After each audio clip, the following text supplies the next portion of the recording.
Ólafur, fyrir liði, hvernig er tilfinningin þín að koma hérna aftur í Grindavík, troðfullt hús og bara stemmari? Þetta er bara ólýsanlegt sko.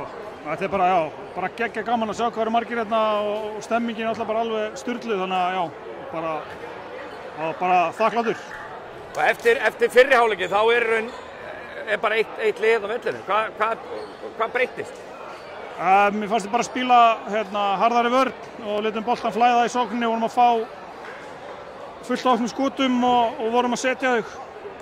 Þú varst heitur fyrir utan þörgastæða? Já, bara eins og gengur og gerist, það var bara þannig. Þannig að ekki bara ég skilur, við vorum allir að hitta, Jordan hitti fyrir utan og við vorum bara allir geggjaðir. Þannig að mér fannst við slaka aðeins og hleypa þetta, mér fannst þetta 90-60 yfir aðeins og mikið. Við höfum að reyna að halda þeim, slökuðum á og snemma í fjórða enn.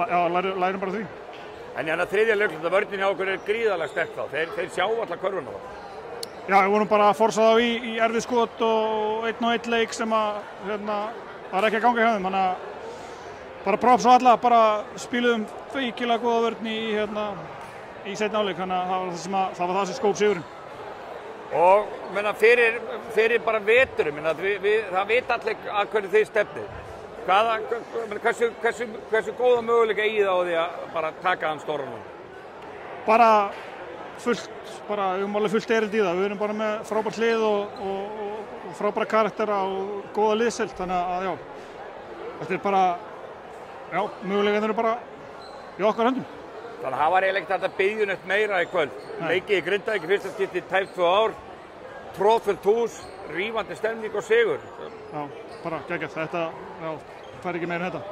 Frábært, lukku. Takk.